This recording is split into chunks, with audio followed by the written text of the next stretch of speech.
Adis Chukwuma could hardly believe what she was holding in her hands. After 7 years of marriage to Obiora, a man she had trusted with her heart and everything she owned, she was suddenly staring at divorce papers that seemed like a cruel joke. But it wasn't a joke, it was very real.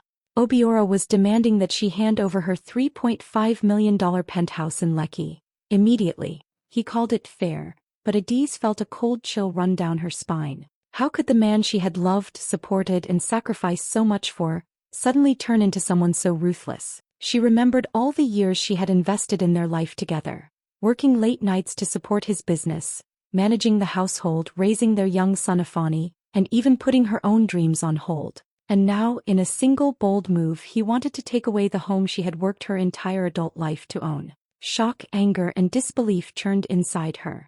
She felt betrayed in a way that words couldn't capture. As she sat in the penthouse looking out at the Lagos skyline, the weight of the situation hit her fully. This wasn't just about a building or money. It was about respect, trust, and everything she had built for herself and her family. Obiora had crossed a line, and Adis knew deep down that she couldn't just stand by. She had to act, but carefully.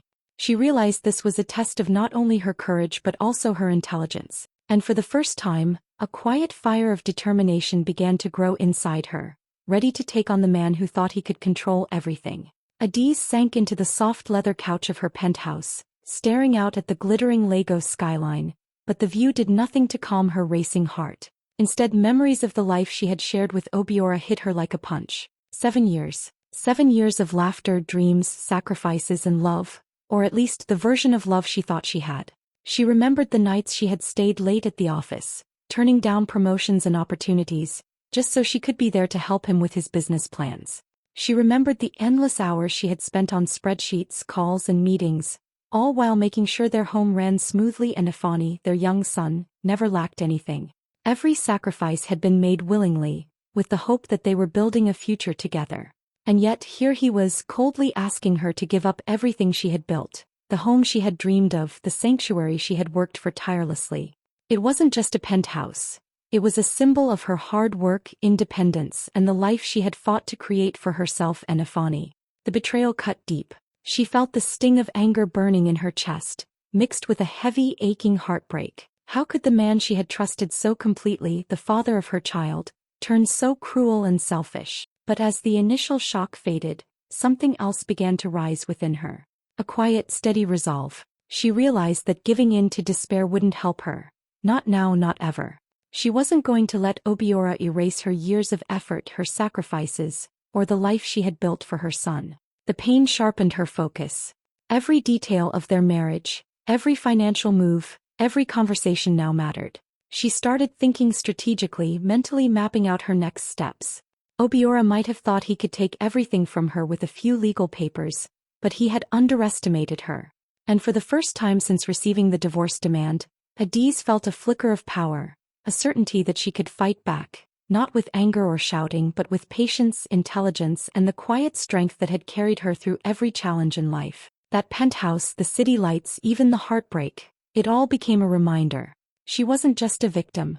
She was a mother, a woman, and a force to be reckoned with. And soon, Obiora would realize that he had awakened someone who couldn't be easily broken. Adis picked up her phone with trembling hands and dialed the number she knew by heart. Kemi Obafemi, her longtime friend and trusted legal advisor, answered almost immediately, her calm voice a small comfort against the storm raging inside Adis. "Kemi, I don't even know where to start," she said, her voice tight. "It's Obiora. He's asking me to give him the penthouse." "The penthouse, Kemi." After everything, her words faltered, caught somewhere between anger and disbelief. Kemi listened quietly, letting Adis pour out the story. The divorce papers, Obiora's shocking demands, the sense of betrayal that had left her reeling. Then Kemi spoke, slow and deliberate. "Adis, breathe. There's something you need to remember. That penthouse, it isn't actually in your name alone. You created a trust for it years ago. Only you and Afani are listed as beneficiaries. Obiora, he has no claim. None. He doesn't even know about it." Adis felt her heart skip a beat. She had known the trust existed, of course, but in the chaos of her marriage and the endless sacrifices she had made, she hadn't thought of it as a shield. Not until now. Suddenly, the panic that had clawed at her chest began to ease, replaced by a spark of clarity. Obiora had thought he could steamroll her, assuming she had no leverage, no way to fight back. He didn't know that she already held the key to protecting her life, her home, and her son's future. They talked strategy. Kemi reminded her to stay calm, to gather every document, every proof of the trust's existence, and to approach the situation with patience. Adiz realized that confrontation wasn't necessary. Not yet, anyway. The power wasn't in shouting or reacting. It was in planning, in knowing she had the upper hand and letting Obiora reveal his own arrogance. As she hung up, Adiz sat back, letting the realization sink in. For the first time since receiving those devastating papers, she felt a sense of control. She wasn't powerless. She wasn't a victim. And Obiora, who had walked into this believing he was untouchable, had no idea that the game had already changed. Quietly Adiz smiled. The tables were about to turn and she would do it her way. Smart, steady, and unshakably calm. She had leverage and for the first time in weeks she felt unstoppable. Adiz knew she couldn't let emotions rule her next steps. The shock and anger from Obiora's demands were still fresh, but she understood that reacting impulsively would only play into his hands. She needed a plan, one that was careful, smart, and precise. Sitting at her dining table with a notebook and her laptop, she started listing everything she needed to do. Every financial transaction, every investment, every document connected to the penthouse had to be organized and double-checked. Nothing could be left to chance. She called Kemi again, going over the trust details, making sure every legal angle was covered. They discussed how to handle Obiora's arrogance and demands, how to respond without giving him even the slightest hint that she had a secret advantage. Adiz knew that if he sensed even a flicker of resistance or awareness, he would try to push harder. Timing was everything. She needed him to feel like he was winning, like the penthouse was within his reach, so that when the truth came out, it would hit harder, leaving him stunned and exposed. Emails were drafted carefully, meetings scheduled deliberately, and conversations rehearsed in her mind. Every interaction became a chess move, polite responses, measured words, and subtle confidence. She documented everything meticulously, from the earliest payments toward the penthouse to the improvements she had funded herself. Adiz even created a digital folder, color-coded and indexed, ready to be presented if needed. More than the legal and financial preparation, she mentally prepared herself too. She reminded herself that this wasn't just about money or property. It was about respect, dignity, and securing a future for Afani. The quiet power she held in her hands was not just in papers or documents. It was in patience, foresight, and strategy. Obiora might think he was the one controlling the game, but Adiz knew she had already set the board in her favor. As she leaned back in her chair, looking out at the city lights, a calm determination settled over her. She wasn't rushing, she wasn't panicking, and she certainly wasn't letting Obiora see her fear. Every step she took from here on would be intentional, every word measured, every move a calculated step toward her ultimate quiet victory. And when the time came, he wouldn't just be surprised, he would be completely outmaneuvered. Obiora strutted into the penthouse one afternoon like he owned the place, a smug grin plastered across his face. He didn't even bother hiding his confidence. "You know, Adiz," he said, leaning casually against the marble counter, "I've spoken to my contacts. They all say this is fair.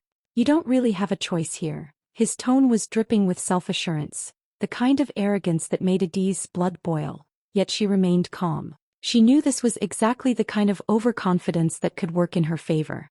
He walked around the penthouse, inspecting the art, the furniture, even the view, as if claiming ownership just by looking. "Honestly, I don't see why you're making this so difficult," he continued, his voice smug. "The lawyers tell me you don't have much recourse anyway." He smiled, clearly enjoying the idea that he was in control. Adiz smiled politely in return, but inside, a quiet storm was brewing. Obiora had no idea how little he actually knew. The penthouse wasn't just hers. It had been carefully placed in a trust years ago, a structure completely out of his reach.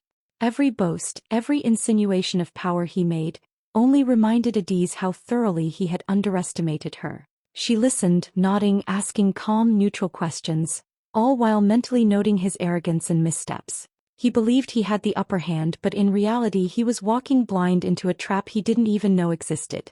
As he went on, boasting about connections and influence, Adiz's resolve strengthened. Each word, each laugh, each patronizing remark became fuel. She realized that Obiora's confidence was a weakness she could exploit. She didn't need to argue, she didn't need to show frustration. His arrogance was doing all the work for her. When he finally left, still smiling and convinced of his inevitable victory, Adiz sat back in the penthouse chair and allowed herself a quiet laugh. He thought he had cornered her, but she knew the truth. The penthouse was untouchable, and every move he made now would only tighten her advantage. Obiora's smugness had given her exactly what she needed, a clear path to outsmart him without ever raising her voice. And with that knowledge, her determination grew sharper, stronger, and unstoppable. A few days later, Adiz walked into Kemi's office with a calm she hadn't felt in weeks. The tension in her chest had eased just enough for her to think clearly. She closed the door behind her, took a deep breath, and looked at Kemi. "It's time," she said quietly, almost to herself. "He has no idea, and he's about to be very surprised." Kemi nodded, already understanding. Adiz laid out everything carefully, piece by piece. The payments she had made, the renovations she had funded, the way the property had been placed in a trust years ago. "This trust," she explained, "names only me and Ifani as beneficiaries. Obiora has no legal claim to it. None at all." Kemi's eyes lit up. "Exactly. And because he doesn't know about the trust, he thinks he can take the penthouse. That's why you're in such a strong position." Quietly, he's already lost. As Adiz spoke, she felt a sense of empowerment wash over her. This wasn't a loud victory, not yet. It was quieter, slower, but far more powerful. While Obiora strutted around thinking he controlled everything, she had already protected her wealth, her home, and her son's future. Every anxious night, every worry about losing everything had led to this moment, and now finally she could see the path clearly. Kemi advised her on the next steps: how to present the trust documents, how to keep her composure in front of Obiora, and how to let the law do its work. Adiz listened carefully, nodding. She realized that the real power wasn't in fighting him directly or showing anger. It was in patience, preparation, and precision. Obiora might believe he had all the cards, but in reality she held the winning hand all along. Walking out of the office, Adiz felt a mix of relief and anticipation. The penthouse was safe, and with it the life she had built for Ifani. She smiled quietly to herself, imagining Obiora's face when he finally realized he had been outmaneuvered without even knowing it. This revelation didn't just protect her. It set the stage for a confrontation that would leave him stunned, humiliated, and forced to respect the quiet, unshakable strength of a woman who had always been 3 steps ahead. The game had shifted, and Adiz was ready. The day of the court hearing arrived, and Adiz walked into the courtroom with a calm she had worked hard to build. Her heart beat steadily, not with fear but with focus. Across the room, Obiora sat with a smug expression, confident that today he would finally take what he believed was his. His lawyer stood, papers in hand, and began presenting their demands for the penthouse, speaking with certainty and authority. "This property should be transferred immediately," he declared, glancing at Adiz as if daring her to argue. Adiz listened silently, her mind sharp, every detail of the trust, every payment, every document she had meticulously prepared coming to life in her memory. When it was her turn, she stood and spoke clearly, confidently, without a trace of hesitation. "Your Honor," she began, "this property is held in a trust that names only me and my son Ifani as beneficiaries. Legally, it cannot be transferred to Obiora under any circumstances." She handed over the documents, organized, indexed, and complete. The courtroom went quiet. Even the judge leaned forward, scanning the papers, clearly impressed by the level of preparation. Every number, every clause, every legal detail had been accounted for. Obiora's smirk faltered, then disappeared entirely. For the first time he looked uncertain, exposed, caught off guard by a game he didn't even realize was happening. Adiz continued, calmly explaining the trust structure and her legal rights. Her voice was steady, her demeanor controlled, yet there was a quiet force behind every word, a confidence that came not from arrogance but from preparation and knowledge. The contrast was stark. Obiora, who had tried to intimidate and manipulate, and Adiz, who had quietly protected herself and was now presenting the truth with unwavering clarity. By the time she finished, the courtroom was in awe. The judge nodded, making notes, clearly impressed by Adiz's poise and legal acumen. Obiora sat frozen, disbelief etched across his face. He had walked in thinking he held all the power, only to realize he had been outmaneuvered from the start. As Adiz returned to her seat, a quiet satisfaction settled over her. The penthouse was secure, her rights upheld, and her son's future protected. She didn't need to raise her voice or make a scene. The truth, carefully documented and calmly presented, had done all the work. Today she had won not with anger but with strategy, patience and quiet intelligence, leaving Obiora stunned and powerless in a courtroom full of witnesses. With the penthouse safely secured, Adiz knew her work wasn't finished. Winning the property was one thing, but she also had to make sure that Afani, her young son, would be taken care of and never face a lack of stability or support. Calmly and confidently she began negotiating the financial settlements and child support, using the same careful planning and quiet strategy that had protected the penthouse. Every discussion, every meeting was handled with precision. She spoke clearly, backed up by documents and legal insight, leaving no room for Obiora to twist the situation. Obiora, who had come into the proceedings brimming with arrogance, now found himself on the defensive. Every attempt he made to assert power was met with Adiz's calm, unshakable logic. In front of his peers, family, and even lawyers who had once assumed he controlled everything, he faltered. The man who had walked in thinking he was untouchable was now embarrassed, his confidence crumbling quietly but unmistakably. Adiz didn't need to shout or belittle him. Her poise and intelligence did the work for her, turning the courtroom and negotiations into a stage where she emerged victorious. As the final agreements were signed, Adiz felt a sense of relief and pride. The settlements ensured that Afani's education, healthcare, and future investments were all secure. She had not only protected her own assets but had built a safety net for her son that no one could touch. Friends and colleagues who had followed her journey began to admire her even more. Stories of her strategic thinking, patience, and dignity began to spread, and Adiz's reputation as a woman who could quietly outsmart betrayal grew beyond her immediate circle. Later, as she returned to the penthouse, she allowed herself a small, private smile.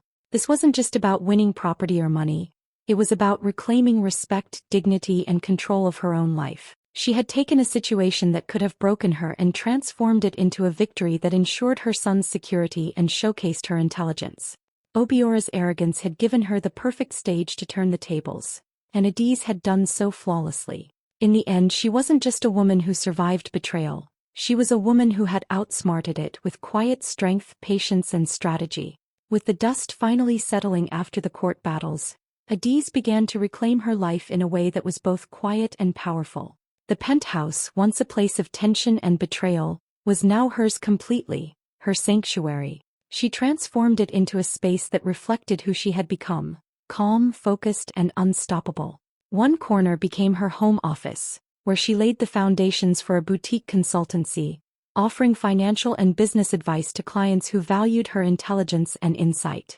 Another corner was dedicated to her son, Ifani, filled with books, study materials, and a little play area, an environment where he could thrive without ever feeling the shadow of past family conflicts. Adiz didn't stop at creating a safe and inspiring space. She expanded her investments, diversifying into areas she had always been interested in but had put aside for the sake of her marriage. Every new deal, every careful financial step, was a reminder that she was not just surviving, she was growing, building, and planning for the future on her own terms. Her reputation began to spread naturally. Friends, colleagues, and even acquaintances were amazed by her resilience, her calm approach, and the way she had handled betrayal with intelligence rather than anger. She became a quiet example of strength, a young African woman who had faced one of life's hardest blows and had emerged not just intact, but stronger, smarter, and more determined than ever. Through all of this, Adiz had a deep realization. Wealth alone meant nothing if it came without self-respect, strategy, or foresight. She had learned that real power lay not in controlling others, but in mastering herself, her decisions, and her environment. That understanding became her true victory, one that no legal document or court ruling could fully capture. Every morning as she looked out at the Lagos skyline from her penthouse, Adiz felt a sense of quiet triumph. She was no longer defined by Obiora's betrayal or the challenges she had faced. She was defined by her intelligence, her patience, and her ability to turn pain into strength. Life had tested her, but she had proven that strategy, dignity, and resilience were far more valuable than any inheritance or title. In that moment, surrounded by the life she had carefully rebuilt, Adiz understood something profound. She had not only survived, she had truly won. The penthouse glowed softly that evening, filled with the warm laughter of close friends and family. Adiz moved quietly among them, a glass of wine in hand, her eyes occasionally drifting to the skyline beyond the windows. It was a small celebration, intimate and personal, yet it felt monumental. She thought about how far she had come, from the shock of betrayal, the heartbreak of Obiora's demands, to the careful, calculated steps that had turned the entire situation in her favor. Every challenge, every sleepless night had been a lesson in patience, intelligence and quiet strength. As she looked around the room, seeing friends toast to her courage and success, Adiz felt a deep sense of fulfillment. This wasn't about wealth or property alone. It was about proving to herself and to the world that she could face manipulation, arrogance and betrayal and still come out stronger, smarter and unshakable. She thought about Afani, her son, and how he would grow up knowing that his mother never let fear or injustice define her. That realization brought a soft, proud smile to her face. Later, standing by the balcony and gazing at the city lights, Adiz reflected quietly. The penthouse was more than a home. It was a symbol of her journey, her foresight and her determination. She had built not just a life but a legacy. A life where respect, strategy and dignity mattered more than anger or revenge. And in that moment she knew the truth that would carry her forward. Obiora had thought he could take everything, her life, her home, her legacy. But she had been 3 steps ahead all along, quietly building her empire, one careful, powerful step at a time. It was a lesson in quiet power, resilience and foresight, proof that sometimes the strongest victories are the ones you achieve without anyone realizing the game was being played until it's already won.